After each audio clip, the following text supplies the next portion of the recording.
này trên new frame này pipang mệt và dòng tay đẹp làขับยิง hàng lần ra đi thư có đính cho cùng rồi nè chỗ này tại chế hàng lần sân lăng cầm rõ cầm em đu lên trên new frame này nó lên trên new frame này các phải mung tôi sân lăng còn nó lên phù mạ rõ bình doan lên tường mút mà hàng trả thật ngáo lên lún ta có tờ lại gun tắc có bò nơi đây các đảng cộng sản Việt Nam có lại mồm gì các nào buồn sang mạ luận nạp đẹp là đến bây mò video bật lòn này xem rằng lại bố nhiều đoạn về bình nút đơm như giàu trên bình thà độ bình rụp lạc ngạ lên linh hàn mò ở đây chừng là lau lúc gần tá thôn tua bò tua buồn mà này lại bậy đi sần rồi lấy nấu và được lệ và được lệ có lại ngột ninh đã yong đã trời đặt nông doai đã kịp kèo đi bọn này lần chèo Việt Nam vừa cả đảng cộng sản Việt Nam lấy là ngạ nó lại gì muốn bạn cái được việc luôn từ nhiều mất giờ nó nhiều mút như giàu hoa giải lại câu hoa giải là cũng ác này thì tua phụ vậy này tôi còn này bùng mất còn lần đùng một lần lần đấy bùng lệ tưởng nuôi đã buồn sang hạn này lứt lận là lứt sang chỗ thậm chí bị nghĩa lận là bằng một cái oan thủ hàng đáng cộng sản Việt Nam xong bất đáng cộng sản Việt Nam ăn thực hiện sắp mất được mang lần lúc nuôi đã buồn sang đây cả trong chuyện đến bài về xem trang video bật lon màn hình bật lon em là thằng bố cất lại nhấn lên này tốt thì cái đọc lên nữa thì nếu mà muốn hòa giải những cái mà hiện chất sâu nặng như vậy thì mình cố gắng đừng có tiếp tục những cái chính sách đó nữa. Lấy một trường hợp của một người, ví dụ như cái năm nay cũng là kỷ niệm 5 năm cái vụ án ở Đồng Tâm, một cái vụ mà phải nói là một vụ 5 năm nổ súng không án Đồng Tâm, công an vô đàn áp những người bây giờ. Thì trường hợp ông cụ Lê Đình Kình, những gia đình ông Lê Đình Kình họ đâu có hận thù giữa cái chế độ này cho đến ngày hôm đó, mà họ cũng trong cuộc chiến, họ cũng là ở những người ông Kình của binh bộ đội mà thành ra họ đâu có lý do để họ gàn gắn cái vết thương chiến tranh gì đó. Nhưng mà chính cái chính sách, cái biến cố ngày hôm đó nó dẫn đến một cái chuyện đây là thương binh Linh Hàn đương tiền lạc của Việt Nam Hàn Mỹ. Họ là những người mà trường hợp đó là trường hợp mà đau thương nhất. Chứ còn những người dân Đồng Vương rồi cả hàng trăm ngàn những người dân oan khác bị mất đất rồi thì chính quyền cũng nhu cầu phải hòa giải với rất là nhiều người. Cho nên cái chuyện cái trường hợp gia đình cô Kình thì cái chuyện dễ nhất bây giờ đó là ân xá cho hai người con của, thay vì cho họ cả tử hình là ân xá hẳn luôn, chứ là nhất là nhân ngày 30 tháng 4 nói về những cái thông điệp thống nhất và hòa bình rồi chúng ta cùng đoàn kết với nhau để hướng lên tương lai vân vân. Thì trước khi giải quyết những cái chuyện lớn hòa giải chúng ta buộc cật lại giật lệ lại là việc mãi hòa giải cật lại nó lại nó mình hàng là bị bong hàng lạ lại xong đi phạm luật đời đảng cộng sản đạo diễn được kẹo đúng ngạn nào cật lại này nó nước một lại lúc đây là buộc lại hòa giải của tổ chức của chị. Theo như quan sát 88 họ tường trình thì vào đến tháng 5 năm nay này, đến thời điểm này có gần 200 người đang bị tội vì lý do chính trị. Thì chính quyền đã truy tố họ về tội những cái tội mà dưới bộ luật hình sự, chứ họ không công nhận đó là tù chính trị đâu, nhưng mà mình đều biết họ bị bắt vì lý do chính trị vì họ bất đồng với chính kiến với chính quyền. Trong đó có cả nhà báo Huy Đức. Thì cái chuyện đầu tiên là thả họ ra, đó là ân xá cho những người đó. Thì đó là một cái hành động phải cho mình chứng tỏ được cái thiện chí, hoặc ít nhất là giảm án tội. Có thể gọi đó là ân xá, đặc xá hay là gì đó. Và nó không cần phải đổi hiến pháp hay là không có đạo luật nào cả. Ông Tô Lâm và bộ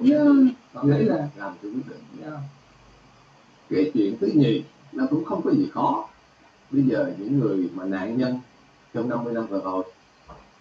mất nhà cửa, những người trong số đó có những người mà phải nói là cái thành phần mà bị thiệt thòi nhất trong 50 năm vừa rồi đó là những người thương binh.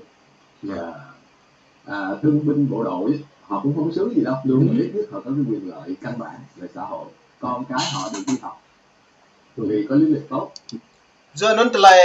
mà giật lệ đi bằng rõ này bố này rồi nhiều thảo luận về lần chân Việt Nam đang cộng sản Việt Nam nhiều kiện tìm được buồn sang lệ từng vật bình pol mà rõ bằng kiện trí quay lệ từng là con bốt lệ lũ rẻ các là bình bộ đội đã xong vật rút lệ người hưu diệt phong cái này bạn bình luận bình trình màu có còn cách mạng là lại bộ màu tụ dỗ tập năng lần tụ sang ca bờ lễ lần ngã mà lần tùm sang gần mồi mà dưới hai này đại buồn sang đối với người dân hai này nhiều dập nữa từ bắc đến nam người dân mất lòng tin vì đảng vừa cất lại người dân mất lòng tin vì đảng lại vừa nhưng mất lòng tin vì đảng vừa nó lại đáng lại đây lại Việt Nam này là người dân bộ màu phát triển của chị trước tiên đáng lại như bộ mẫu thầu tụ chung lê thấu chung chưa nạ buồn sang là vì bằng ô cất nạ buồn sang màu tê mà tê màu lần nhưng mà lần màu trong cái đàm rồng nhưng mà trong cái đàm rồng nhá chưa lại luôn như bộ preo như nạ buồn sáng thầu vì bằng đã nhờ rem lại bộ preo rem tư tưởng tương lai nước ngoài như rem tư tưởng Hồ Chí Minh Mác Lênin tư tưởng như là lại ta lại có năng dâm trần tại chỗ thao điệp giang đó chị sao mà đối với đạo bia như phu như bên là làm chặt được ngào Hàn Quốc này Nhật Bản này lê tướng Trung Quốc này lê tướng Mỹ này cả đi Đông Âu đây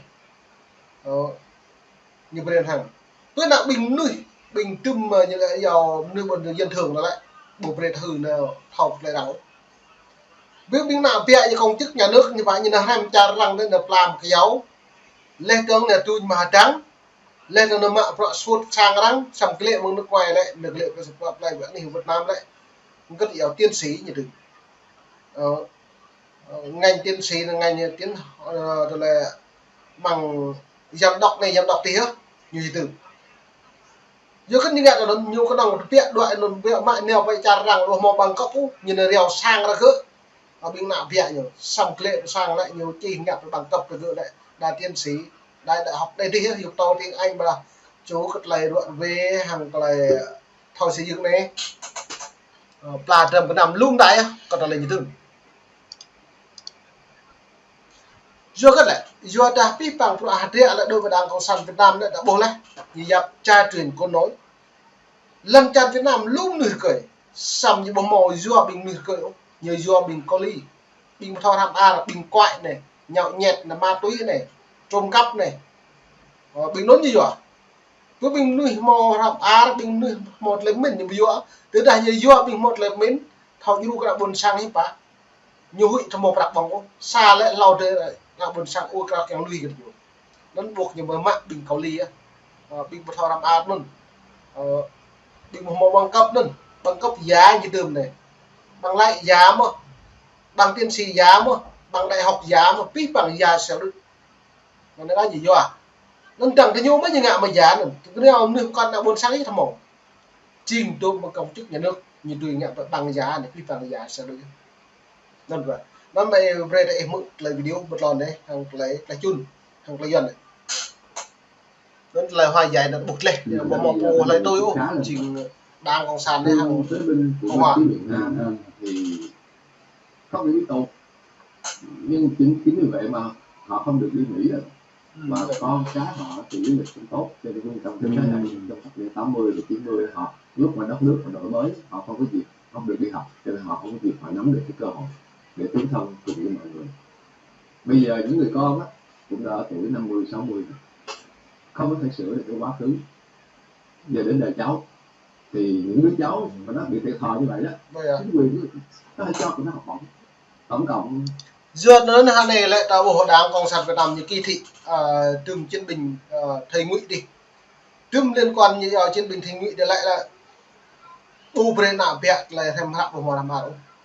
lê tưng càng nèo này như cầm đi trình nhập kỳ thị phân biệt chủng tộc chia rẽ đoàn kết nên từ này một bộ lễ ông nhỉ chính đáng cộng sản tấm gì nhỉ trong nội bộ những tấm gì nhỉ bộ pre đã buồn sang đó xăm nhầm bả nhớ cứ hẹp hoa giấy dân tộc bả cứ bị hẹp như lễ hòa bình này bộ màu kỳ thị sắc tộc đây sắc tộc thiếu gì đấy xăm thực tế bằng toàn duyệt hay bằng cái nhẹ từ nhiều lệ như một kỳ thị nữa tôi nghĩ bộ màu đặc biệt là buồn sang đầy gà à lâu đi là trương bình nuôi đạo ấy đấy nào bịa một đi nó nhẹ khá luôn này nhỉ trương bình nuôi có cách mang là buồn sang bộ màu liên quan trong đàng ô màu đầu dạo như đuôi nào xong ra đây như cấp như ngạ nhớ lại dùng vật đựng đạo vật một đạo nhầm mạng nhầm biết này vô cái ngạ nó lần như thâu như ngạ nó đã cất một lại trồn ở bên nào buồn sáng đấy như giao nhập ngố lần nhớ đây là một sáng vẫn mùa này mày phải buồn sángขับđi em mở lại cần mày lại chôn một biện nít cật lại lê mày đoạn về một lồng ngô về đoạn một lồng nít thư các bạn buồn sáng đầy gà này đi buồn sángขับđi sừng lăng mà mình đủ được